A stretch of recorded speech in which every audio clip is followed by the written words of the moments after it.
మనం చూసాం. సరే, నేను మెయిన్ కేసే ఫాలో అప్ చేస్తా.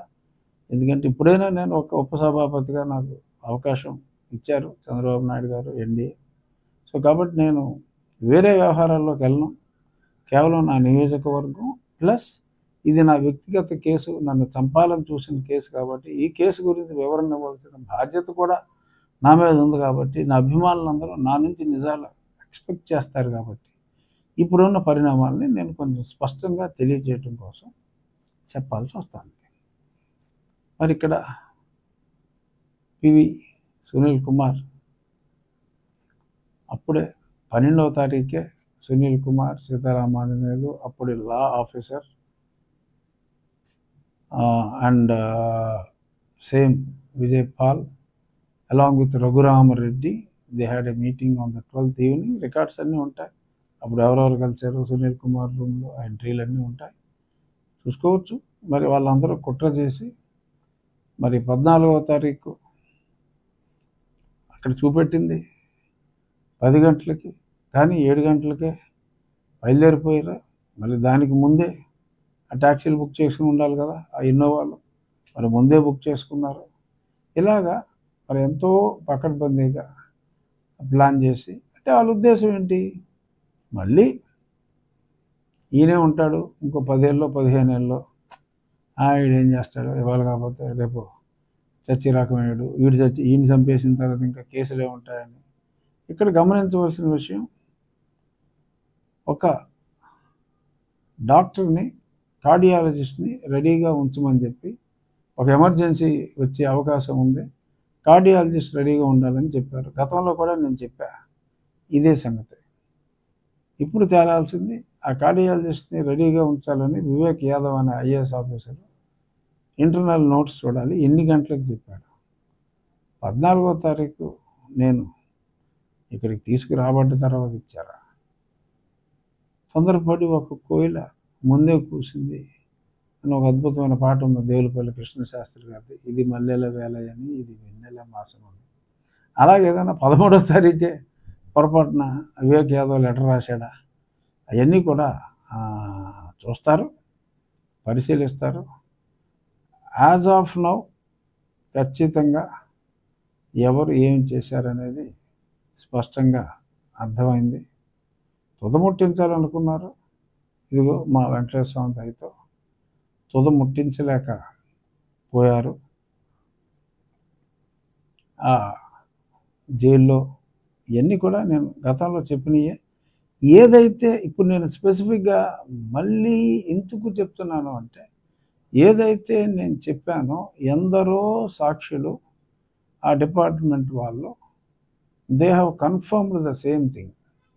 ఆ ఛార్జ్షీట్ చదివిన తర్వాత, రిమాండ్ రిపోర్ట్ చదివిన తర్వాత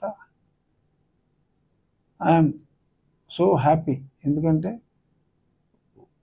రకరకాల వ్యక్తులు, అప్పుడు డ్యూటీలో ఉన్న కానిస్టేబుల్స్ వీళ్ళందరూ కూడా వచ్చి నిజాలు ఉన్నట్టుగా ఆల్మోస్ట్ చాలా వరకు చెప్పేశారు.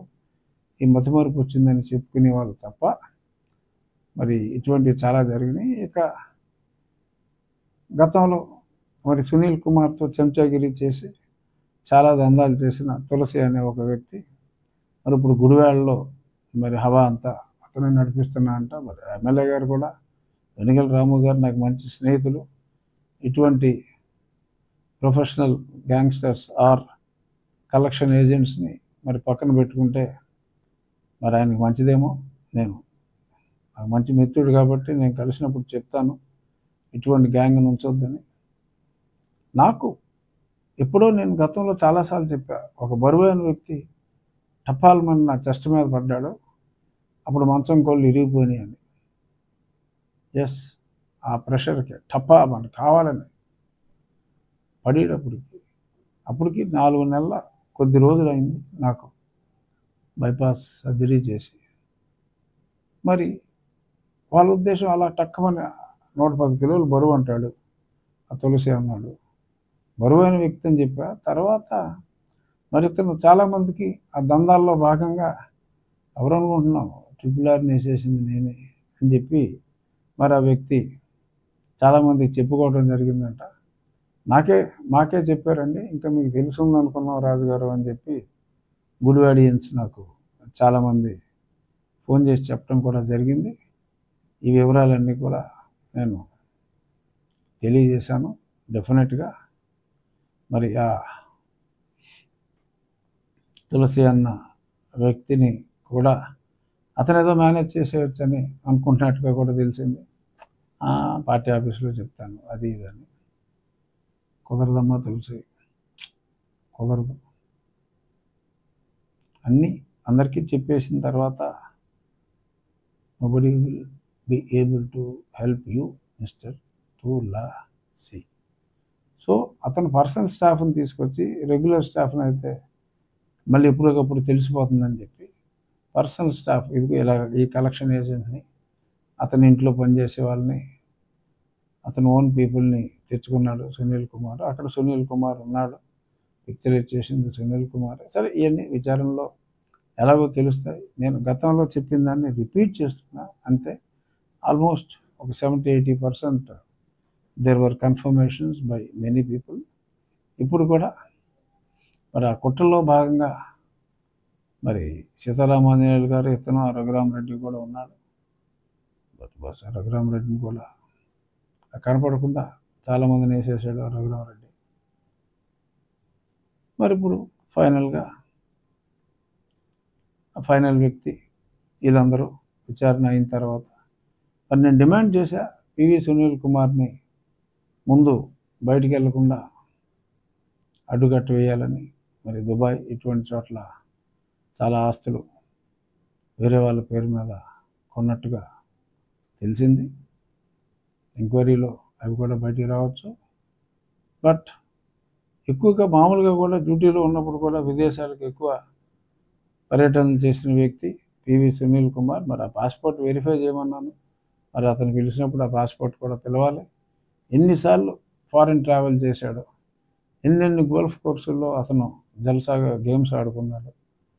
ఒక నిజంగా నిజాయితీ గల వ్యక్తి, 2 పిల్లల్ని అమెరికాలో చదివించి, అదే పెద్ద మెడిల్ స్టూడెంట్లు అంటే ఏం కాదు, అమెరికాలో చదివించి ఈయన ఉల్లాసంగా ఉత్సాహంగా అక్కడ గోల్ఫ్ ఆడటానికి ఇన్నిసార్లు వెళ్ళాడు అంటేనే మరి అతను ఎంత సంపాదించాడు. ఈ తులసి లాంటి వాళ్ళని అడ్డం పెట్టుకుని, ఇంకెవరెవరిని అడ్డం పెట్టుకుని ఎంత సంపాదించాడు అనేది కూడా ఇవాళ కాకపోతే రేపు, రేపు కాకపోతే ఎల్లుండు ఇవన్నీ కూడా వస్తాయి. ఏదో నా వెనక ఏదో సైన్యం ఉన్నారని చెప్పి పొలిటికల్గా ఊరించి బెదిరించి అటువంటి వాటికి లొంగే వ్యక్తులు కూటమిలో ఎవరు లేరమ్మా ప్రస్తుతం. అంచేత ఆ ప్రయత్నాలు చేసినా ఫెయిల్ అయి ఉంటారు. దయచేసి నిజం ఒప్పుకుంటే మంచిది, ఒప్పుకోకపోయినా వచ్చిన నష్టం ఏమీ లేదు. కేసు ఇప్పుడే మరి పట్టాలు ఎక్కింది, చూద్దాం మరి ఏమవుతుందంటే ఖచ్చితంగా న్యాయం జరుగుతుంది. ఎన్ని రోజుల్లో అవుతుందో. అలాగే మరి నేను గతంలో వైఎస్ జగన్మోహన్ రెడ్డి గారు మరి విచారణ బాగా స్లో అవుతుందని చెప్పి వేసిన పిటిషన్ సుప్రీంకోర్టు ఫస్ట్ కోర్టుకు వచ్చినప్పుడు 2వ న్యాయమూర్తి గారు ఆంధ్రప్రదేశ్కి చెందినవారు కాబట్టి వైదొలిగితే, ఉమ్మడి ఆంధ్రప్రదేశ్కి చెందినవారుగా వైదొలిగితే అది 2 వారాలు వాయిదా వేసి వేరే బెంచ్కి వేయటం జరిగింది. రేపు కోర్ట్ నెంబర్ ఐ థింక్ 8 అనుకుంటా, 7 or 8 జస్టిస్ అభయ్ ఓకా గారి బెంచ్లో ఐటెం నెంబర్ 1గా అది రాబోతుంది. సో మేబీ 11 గంటలకల్లా మనకు రిజల్ట్ వస్తుంది. బహుశా నోటీసులు అంటారా, మళ్ళీ ఇంకో వాయిదా పడుతుందా, ఏదేమైనా ఇది నేను అప్పుడు ప్రారంభించిన కేసు కాబట్టి కొత్తగా నేను ఎవరి మీద ఎటువంటి కేసులు నేను వేయను.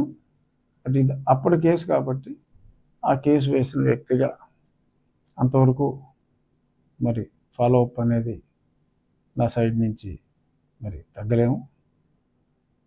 అది ఎవరైతే ఉన్నారో అక్కడ సునీల్ మిస్ అయ్యాడు. మరి గున్ని బెదవాడ కమిషనర్ అప్పటి రామాంజనేయులు మరి వీళ్ళందరినీ కఠినంగా